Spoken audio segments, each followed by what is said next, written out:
अस्सलाम वालेकुम, प्यार भरा नमस्कार। मेरा नाम रहीम उचिल, कर्नाटक की मैंगलोर से मैं बात कर रहा हूं। भारतीय जनता पार्टी में 16 साल से जुड़ गया हूं। 2 बार भाजपा की अल्पसंख्यक मोर्चे की राज्य उपाध्यक्ष बन चुका हूं। 2 बार कर्नाटक बैरी साहित्य अकादमी का चेयरमैन बन चुका हूं। अभी फिलहाल कोई पोजीशन पोस्ट में नहीं हूं, कार्यकर्ता के रूप में हूं।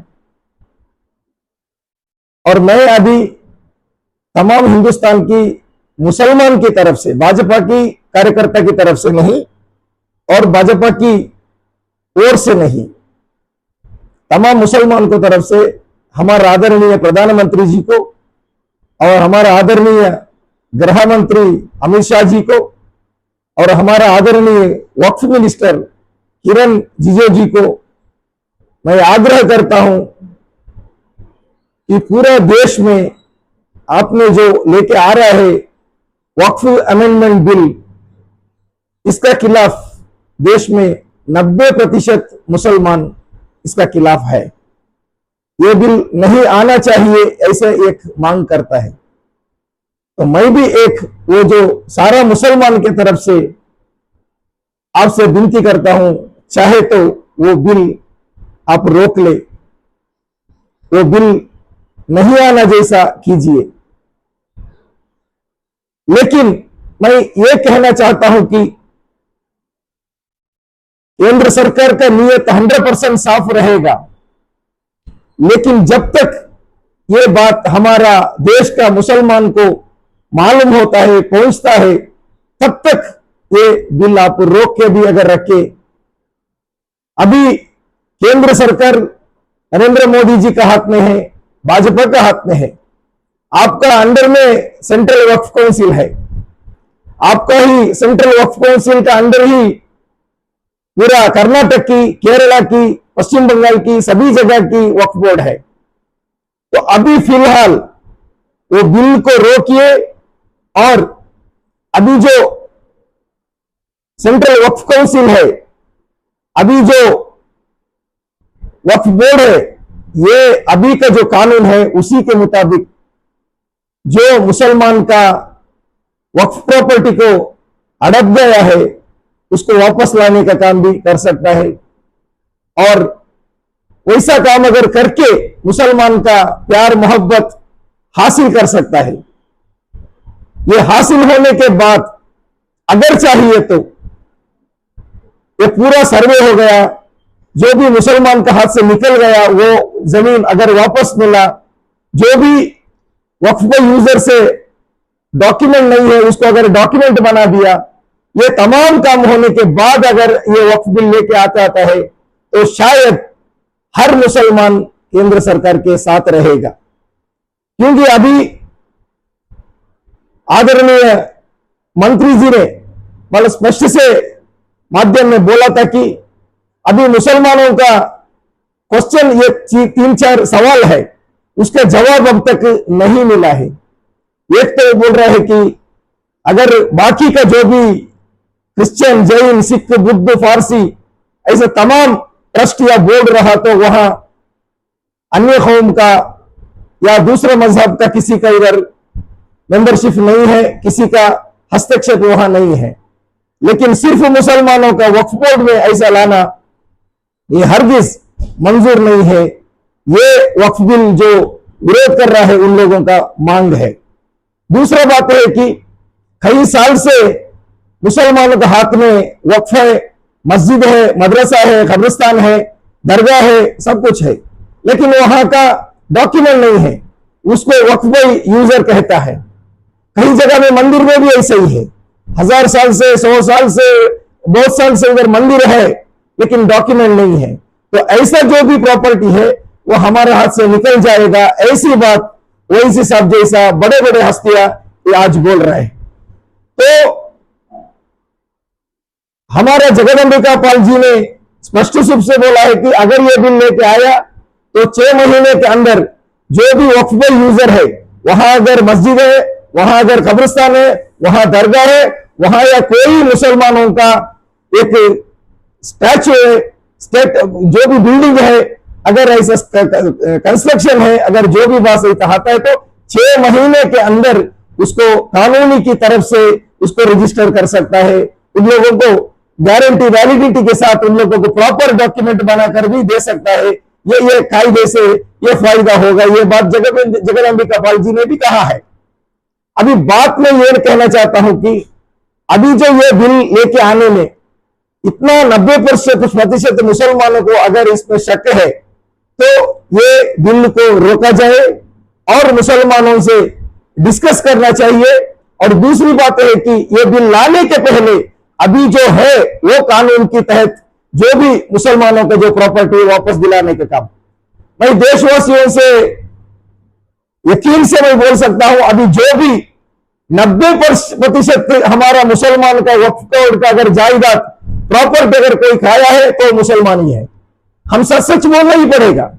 हमारे कर्नाटक में भी 2,40,000 करोड़ का घोटाला हुआ है, अनवर माणिकवाड़ी का रिपोर्ट में आ चुका है और सदन में भी वो रिपोर्ट हो चुका है। लेकिन ये जो 90% मुसलमान का जो वोट लिया हुआ सरकार वो बिल को चर्चा ही नहीं करने के लिए तैयार है, उसके बारे में डिस्कस करने के लिए भी तैयार है।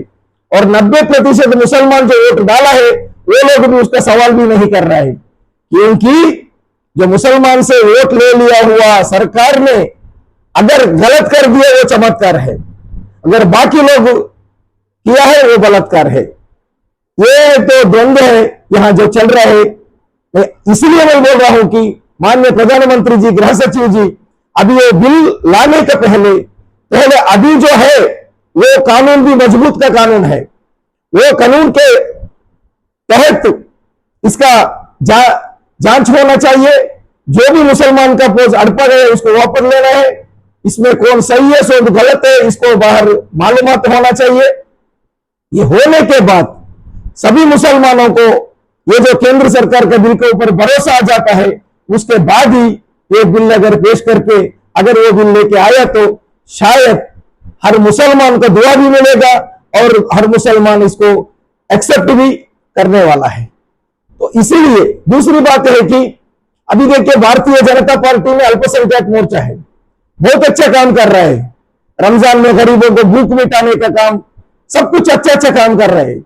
लेकिन सेंट्रल गवर्नमेंट जो लेके आ रहा है ये बिल के बारे में, जो अफवाह हर जगह में हुआ है, तो इसका शंका हर जगह में हुआ है, इसके बारे में जो विरोध हो रहा है इसको सही करने का और इसको ठीक करने का, उन लोगों को समझाने का ये जिम्मेदार अल्पसंख्यक मोर्चा का, भाजपा का नेशनल लेवल से मंडल लेवल तक का हर पदाधिकारियों का उत्तरदायित्व बनता है। उन लोगों का एक जरूरी था और उन लोगों का जिम्मेदार था ये सब, लेकिन हर कहीं पर भी हमें वो देखने को नहीं मिला है। तो इसीलिए भाजपा के अल्पसंख्यक मोर्चा का जो भी नेता है मंडल से लेके हर जगह में सेमिनार करे, ये जो बिल आ जाता है तो उसका बारे में समझाने का काम या मुसलमानों का आपत्तिजनक क्या है ये पूछना चाहिए और पूछ के ये जो तमाम देश का मुसलमान और भाजपा का बीच में एक सेतु करना चाहिए, एक ब्रिज बनाने का काम करना है, आपस में ये प्रॉब्लम सॉल्व करने का काम करना है। मैं 17 साल से बीजेपी के जुड़ने से वजह से मैं क्यों इतना प्रधानमंत्री जी से, अमित शाह जी से, ये जो यूट्यूब चैनल के तरफ से मैं आ रहा हूं, देखिए बीजेपी के जुड़ने से वजह से ये 2013 में मेरे ये हाथ का 3 टुकड़ा हुआ हाथ है, अभी भी नहीं चल रहा है, 3 टुकड़ा हुआ हाथ है। ये देखिए मेरे ये हाथ में एक उंगली नहीं है और ये उंगली मेरे को इस्तेमाल को भी नहीं मिल रहा है, सिर्फ 3 उंगली से ये हाथ में चलाना पड़ता है। और मेरा पीछे से इतना तलवार से मारा कि मेरा एक पैर पैरालाइज हो चुका है। एफआईआर में वो लोग जो लिखा है क्यों मुझे मारने के लिए आया, मैं बीजेपी से जुड़ने की वजह से और संघ का लोगों से रिश्ता रखने की वजह से मुझे मारा गया, ये बात मैं नहीं। ये जो 7 लोग आए थे मुसलमान ही थे, वो मुसलमान ही एफआईआर में बोल रहा था, क्योंकि मैं बीजेपी में जुड़ने की वजह से इतना मैं हो गया हूं। तो 16 साल में बीजेपी के कार्यकर्ता बनकर मैं रहने में मुझे कर्नाटक की कोई हिंदू कार्यकर्ता मेरा खिलाफ नहीं बोला, कोई भाजपा का लीडर मेरे खिलाफ नहीं बोला। मैं यकीन के साथ बोलता हूं, हमारा आदरणीय राष्ट्रीय महामंत्री संतोष जी की कृपा से और बड़े बड़े नेताओं की कृपा से मैं आगे बढ़ा। मेरे 2 बार कर्नाटक दायरी साहित्य का अकादमी के चंदन भी संतोष जी के तरफ से बोला। तो मुझे संतोष जी जैसे लोगों से यह बात हुआ कि आप लोगों का कम्युनिटी के आप लोगों कुछ नहीं किया, आप लोगों का कम्युनिटी आप लोगों को लीडर नहीं मानता है, आप लोगों की कम्युनिटी आप लोगों को अगर बाहर रखता है, आप लोगों का कम्युनिटी से आपको कोई रिश्ता नहीं है, तो हमें क्या फायदा है बीजेपी को आपसे।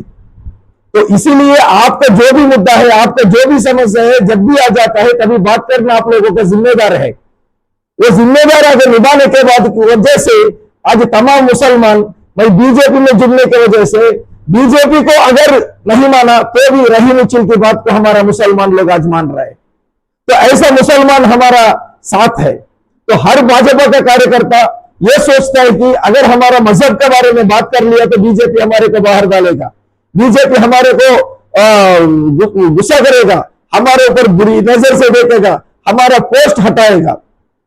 अरे भाई, सच्चाई बोलने से बीजेपी को खुश हो जाता है, हमारा कौम के बारे में बात करने से खुश हो जाता है। हाँ, ये सही है, भाजपा में हमारा कौम के खिलाफ बात करने वाला, आग उगलने वाला बहुत बड़ा हस्ती है, शख्स है, भाषण करने वाला है। अरे वो लोग अगर कर लिया बोल दिया तो मुसलमान भारतीय जनता पार्टी में रहकर हमारा हक के लिए क्यों बात नहीं करना है?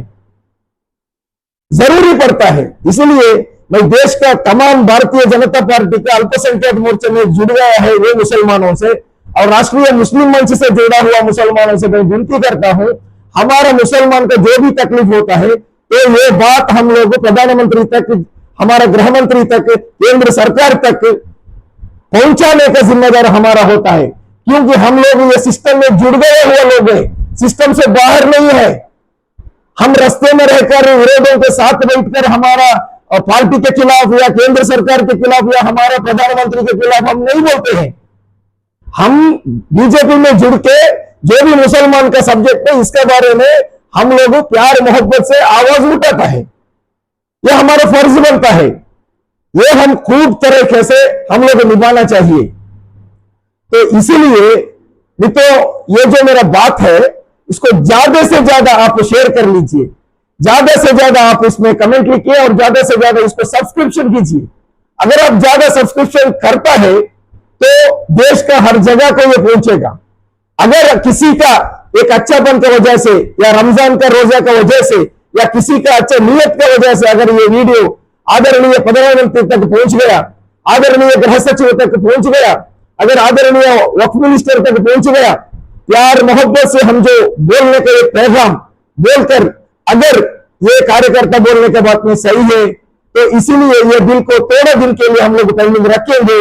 अभी जो कानून है वो कानून के मुताबिक जो भी मुसलमान को मिलना है वो हक हम लोग दिलाएंगे। दिलाने के बाद मुसलमानों का प्यार हम हासिल करेंगे। हम प्यार मोहब्बत हासिल करने के बाद ये बिल हम लोग लाएंगे। अगर ऐसा मन में आ जाता है तो मेरा वीडियो बनना इसको सार्थक हो जाता है। लेकिन हम प्यार से मोहब्बत से बोल दिया तो हो जाता है, लेकिन यहाँ ऐसा नहीं हो रहा है। यहाँ प्रधानमंत्री के खिलाफ, गृह सचिव जी के खिलाफ, सिस्टम के खिलाफ, केंद्र सरकार के खिलाफ आग उगलने वाला भाषण, किसी को नफरत करने वाला भाषण, धमकाने वाला भाषण, ये हमारे ये संविधानबद्ध राष्ट्र में नहीं चलेगा। ये राष्ट्र में प्यार मोहब्बत से, अमन से अगर कोई भी जो भी बात हम बोलेगा तो सुनने वाला प्रधानमंत्री है, सुनने वाला गृह सचिव जी है। तो उन लोगों के ऊपर अगर दबाव डालने का नहीं, प्यार मोहब्बत से बोलने का काम भी करना पड़ेगा। तो इसीलिए अभी जो भी आलिम लोग अगर ये रमजान के महीने में रास्ते में आ चुका है, हर हमारे इबादत का महीना है, इसका बावजूद भी ये लोग इतना मांग कर रहे हैं। अभी 90% मुसलमान ऐसा मांग करने में वो 90% मुसलमानों का दिल का, उन लोगों का जो भी बयान है, उन लोगों को जो भी मांग है उसको रेस्पेक्ट देना पड़ेगा। तो ये काम अगर प्रधानमंत्री जी और हमारा केंद्र से करके, मैं ये नहीं बोलता हूं कि हमेशा के लिए इसको रद्द करो, मैं ये बोलना चाहता हूं कि अभी जो कानून है बहुत अच्छा कानून है, अभी केंद्र सरकार के अंदर में और अंदर में ही है ये वक्फ बोर्ड, ऑफिसर भी आप लोगों का अंडर में ही है। तो इसी लोगों से जल्द ही जल्द एक कमेटी, इंक्वायरी कमेटी बनाइए कितना। लेकिन एक बात बोलता हूं, ये हर देश का मुसलमान जानना चाहिए, मैं भी जानना चाहता हूं, मुसलमानों को एक इंच भी जमीन अगर वो वक्फ का नहीं है वो मुसलमानों के लिए हराम है, ऐसा एक इंच भी हमें नहीं चाहिए। और हर जगह में बात करके विधानसभा हमारा है, लोकसभा हमारा है, पार्लियामेंट हमारा है, वो हमारा है, ये हमारा है, ऐसा बोलकर, ये चिल्लाकर हमारा हिंदू भाइयों को, बहुसंख्यक को भड़काने वाला, सरकार को भड़काने वाला, ऐसा बात नहीं होना चाहिए। जो हमारा है वो हमें मिलने दो, जो हमारा हक में नहीं है वो हमें नहीं चाहिए। एक इंच जमीन भी अगर वक्फ नहीं है तो हमारे लिए हराम है, यह हर मुसलमान का मांग है। लेकिन ऐसा प्यार मोहब्बत से बात करने वाला, ऐसा प्यार मोहब्बत से केंद्र सरकार को रिक्वेस्ट करने वाला कोई नहीं है। हमारे पार्टी में भी जो भी मुसलमान लोग हैं वो लोग भी चुपचाप है, मुंह पे ताला लगाया है, वक्फ के बारे में बात नहीं कर रहे ताकि बीजेपी के नेता लोग हमारे को बुरा मानेगा, बिल्कुल नहीं। आज मैं यकीन के साथ बोलता हूं, रमजान का महीने में मैं बोलता हूं, मैंने जो बोला, अगर ये बीजेपी का हर नेता सुन लिया तो वो नेता हमें तारीफ करेगा, ऐसे ही बात करना चाहिए बोल के बोल रहे। फिर कैसा हम लोगों को जुड़ने का काम होगा? अगर हम बात नहीं कर रहे तो हम तोड़ रहे हैं, हम तोड़ने का राजनीति नहीं करना है, हम जोड़ने का राजनीति करना है। अगर ऐसा करता है तो अल्लाह का हमारे को सवाब भी मिलेगा। जो कम्युनिटी खुद वो नहीं बदलना चाहता है तो उन लोगों को अल्लाह भी नहीं बदल सकता है, ये कुरान में ऐसा बोल रहा है। तो ऐसा रहने में मेरा हर कम्युनिटी का लोगों से मैं बात करता हूं, हम चाहे कोई भी भगवान को माने, कोई मजहब को माने, हम कोई तरीका से हमारा धर्म हम लोग पालन करें, लेकिन है ना फाइनली होकर जाकर पहुंचता है एक ही भगवान को। इसलिए बोल रहे आकाश पतिद्वंद्वयम यथा गच्छति सागरम सर्वदेव नमस्कारम केशवम प्रतिगच्छति। तो आकाश से कैसा पानी का बूंद आकर नदी होकर सागर पहुंचता है, ऐसे ही ये देश में, ये हर जगह में जो भी मजहब के लोग कोई भी तरीका से अगर वो लोग अगर प्रार्थना आराधना करता है तो भी जाकर पहुंचता है एक ही ईश्वर को, एक ही खुदा को, एक ही भगवान को। ये हमारा देश का ये है। तो इसीलिए हम प्यार मोहब्बत से हमारा प्रधानमंत्री जी को आग्रह कर रहे हैं कि ये जो बिल जो अभी लेके आ रहा है उसको आप वापस ले लो, नहीं तो थोड़ा महीने के लिए ऐसे ही पेंडिंग रख लीजिए। अभी जो कानून है वो कानून के मुताबिक, ये जो पूरा मुसलमान का शक है वो कानून के मुताबिक आप क्लियर करो।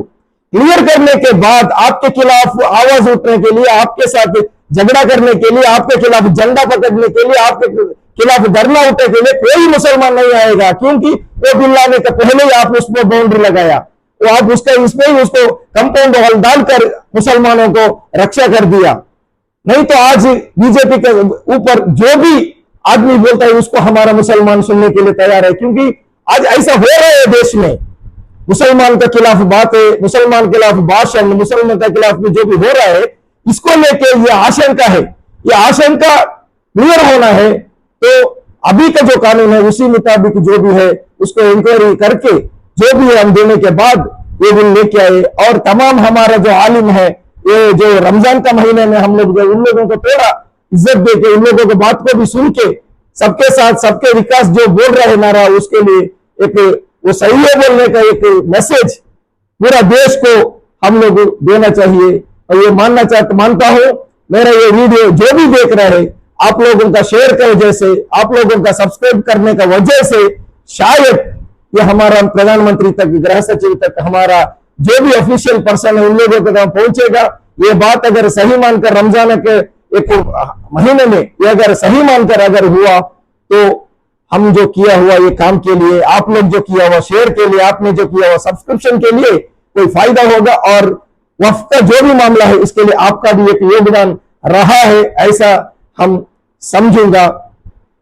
तो रमजान का महीना है, हम इतना ही बोल सकते हैं, या अल्लाह हमारा देश में अमन कायम करो, या अल्लाह हमारा देश में प्यार मोहब्बत भाईचारा कायम करो, या अल्लाह हमारा देश को जो भी बुरा नजर लगा है ये उसमें आप ठीक करो, या अल्लाह हम सबको हिदायत फरमाओ, या अल्लाह हम सभी हिंदू मुस्लिम क्रिश्चियन भाई 140 करोड़ जो भी देशवासी हम लोग एक इकट्ठे होकर एक माँ की कोख में आया हुआ बच्चे जैसा हम लोग एक आपस में मिलन से हम लोग ये देश को आगे चलाने वाला बंदा बनकर हम लोगों को आगे बढ़ाने की हिम्मत दे दे।